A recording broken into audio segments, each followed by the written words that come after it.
Jai Hind, dear students. Welcome to online class of Shri Ram Public School. This is Pragati Pandey, and now I'm going to proceed the chapter which is going on, that is algebraic expression. So in the first video we have learned the algebraic expression, types of expression. Then after we have learned variable, constant and operators. Now we will see the various types of algebraic expression. Okay, so students, the algebraic expression are of basically 5 types. Okay, that is monomial, binomial, trinomial and quadrinomial, and the fifth one is polynomial. Okay, जो algebraic expression होते हैं वो basically 5 types के होते हैं: monomial, binomial, trinomial, quadrinomial and polynomial. So students, पिछले video में हमने टर्म्स डिस्कस किया था. टर्म्स क्या होते हैं?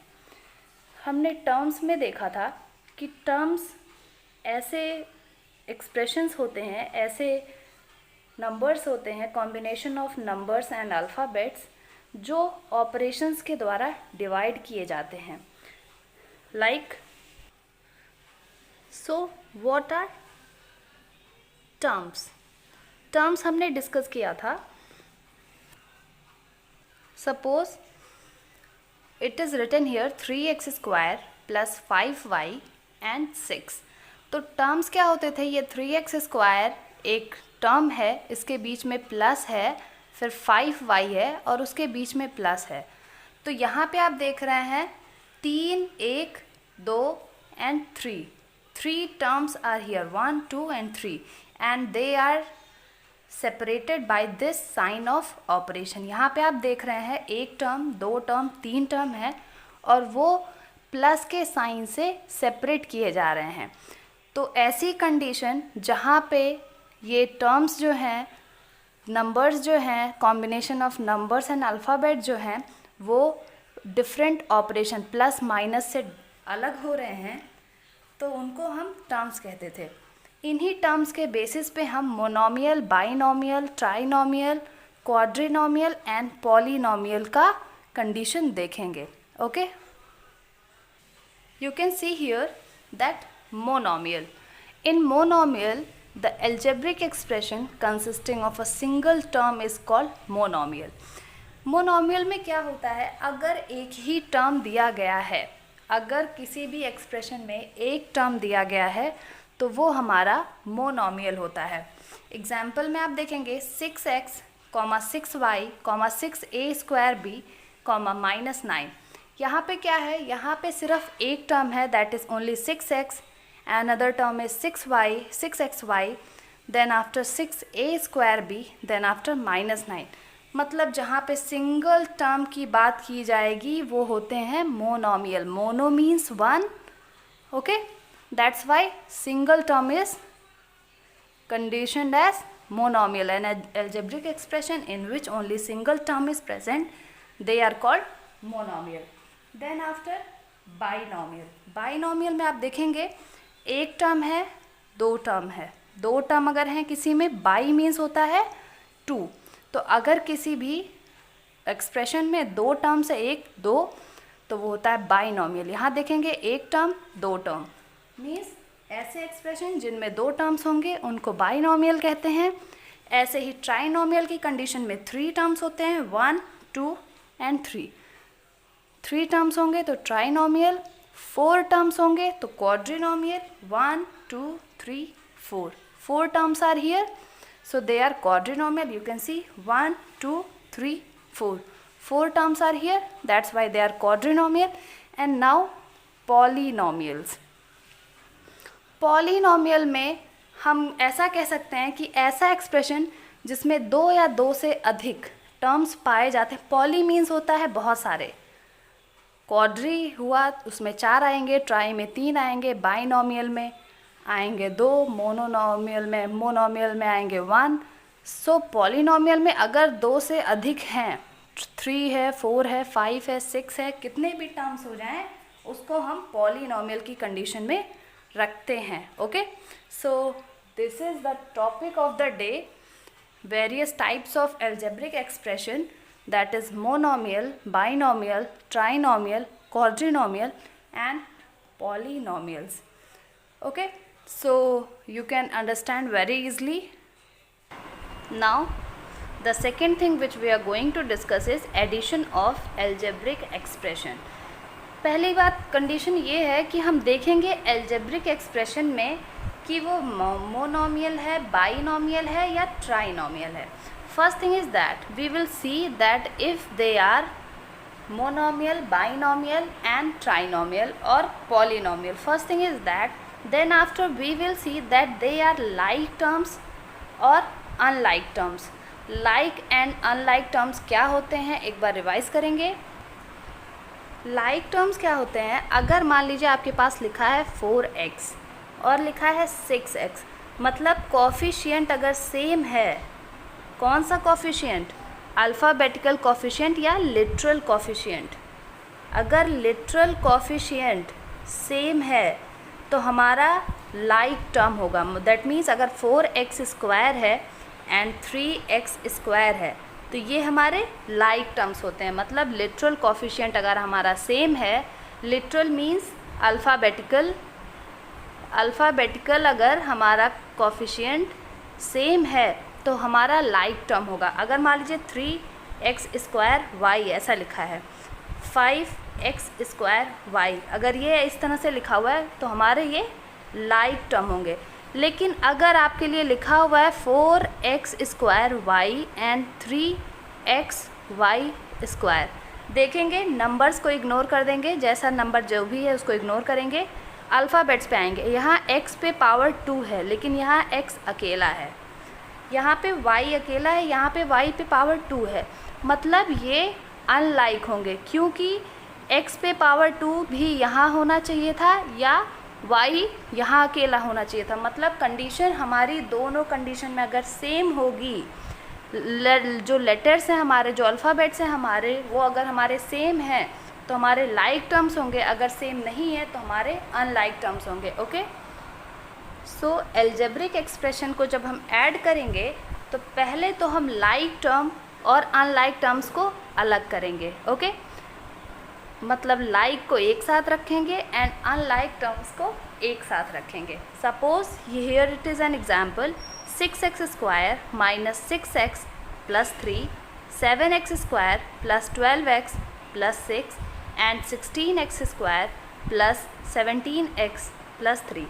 ये 6x स्क्वायर है, यहाँ 7x स्क्वायर है, यहाँ 16x स्क्वायर है. मतलब ये तीनों का कोफिशिएंट सेम है, मतलब ये तीनों एक साथ आएंगे एक लाइन में. देखेंगे 6x square, 7x square and 16x square, दोनों तीनों एक दूसरे के नीचे आए हैं. Now 6x, 12x and 17x वो एक दूसरे के नीचे आए हैं. देखेंगे जिनका कोफिशिएंट सेम है उनको एक साथ हम रखेंगे इस तरह से और उनको ऊपर नीचे लिख के ऐड करेंगे. इसके पास कोई कोफिशिएंट नहीं है, इसके पास भी नहीं है और इसके पास भी नहीं है, तो हमने इसको एक साथ लिखा और फिर हम नॉर्मली ऐड करना शुरू कर दिए. ओके, अब हम एक्सरसाइज पे आते हैं एंड क्वेश्चंस को सॉल्व करते हैं और इसको बहुत अच्छे तरीके से हम समझते हैं. Okay, so we will move to our exercise 7.1. So students, you can see here that we are here on exercise 7.1 and its first question is add the following expression. In first question you can see that 6x, 7x and 8x is written. आप देखेंगे पहले ये like term है या unlike term है. 6x, 7x, 8x सबका coefficient same है, x सब में है, तो हम सिंपली इसको ऐड कर देंगे. ओके, कैसे ऐड करेंगे? क्वेश्चन था आपका 6x, 7x एंड 8x, तो हम 6x, 7x, 8x को लिख लेंगे आराम से और ऐड करते चले जाएंगे. x एक बार x, दो बार x, तीन बार x, तीनों में x कॉमन है. देखेंगे तीनों में x कॉमन है तो हम सिर्फ x लिखेंगे. ऐसा नहीं आप करेंगे कि x पे पावर 3 या 3x लिख दें. This is wrong method. अगर तीनों में x है तो तीनों का x कॉमन हो जाएगा और वो हमारा एक सिंगल x ही लिखाएगा. Okay, only x will be here.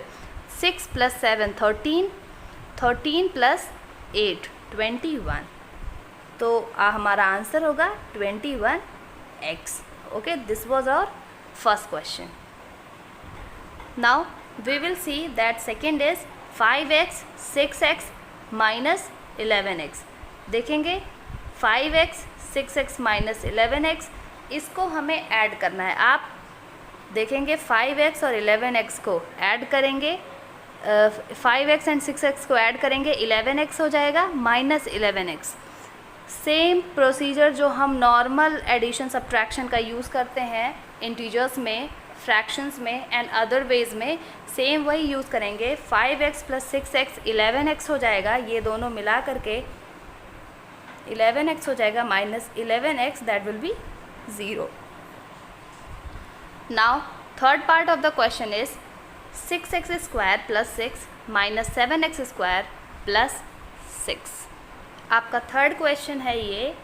अब हम इसको लिखेंगे -7x² + 6, फिर इसको लिखेंगे 6x² + 6. इसकी साइन कुछ नहीं यानी प्लस ही है होगी.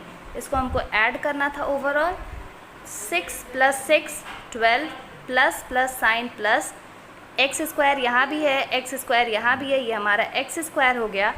अब हमने अल्फ़ाबेट को सॉल्व कर लिया. अब हमारे पास देखेंगे ये -7 है और ये 6 है. दोनों को अपोजिट साइन से दोनों को ऐड करेंगे तो अपोजिट साइन इंटीजर्स में हमने देखा था कि अगर अपोजिट साइन है तो हम डिफरेंस फाइंड करते हैं दोनों का. 7 में से 6 गया 1 और बड़े वाले की साइन लग जाती है कुछ इस तरह. तो होगा -1x² + 12. This will be answer. Okay, answer will be this. So in this way you have to solve the question. Okay, now fourth part is 6x² 6x minus 6. ये एक हो गया और ये हमारा दूसरा हो गया. एक दूसरे के नीचे आप देख करके रखेंगे. 6x² के नीचे 7x² + 6 के नीचे +7x -6 के नीचे +16. इस तरह से रखेंगे और जैसा मैंने किया वैसे आप लोग करते चले जाएंगे.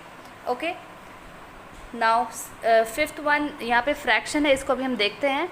यहाँ 6 में देखेंगे कॉमा लगा हुआ है जहाँ पे, यानी ये पूरा एक है, ये दूसरा है और ये तीसरा है. इसको मैच करके कोफिशिएंट सेम हो रहे, मैच करके हम उसको लाइक टर्म्स को ऊपर नीचे अच्छे से लिख लेंगे. फिर हम इसको करेंगे.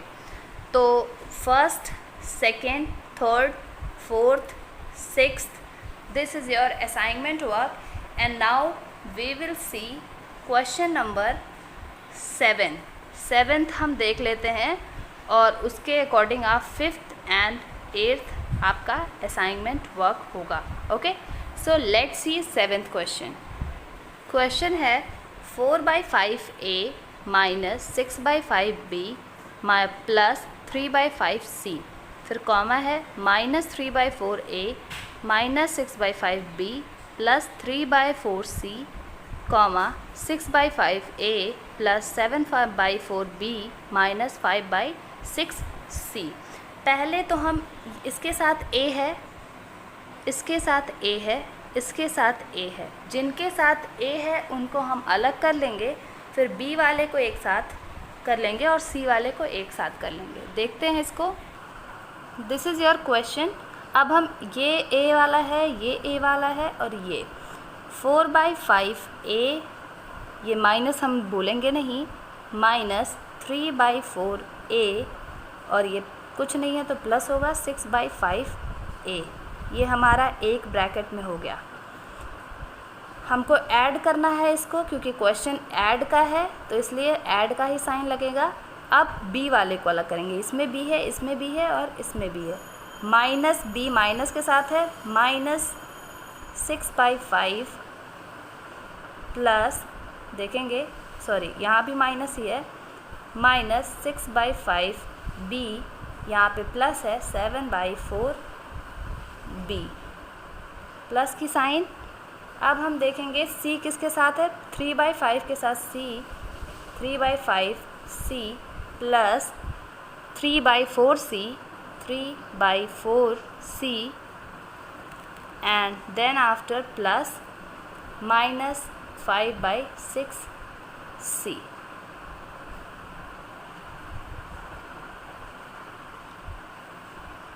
Here minus 5/6c. ए वाले को हमने एक साथ कर लिया था.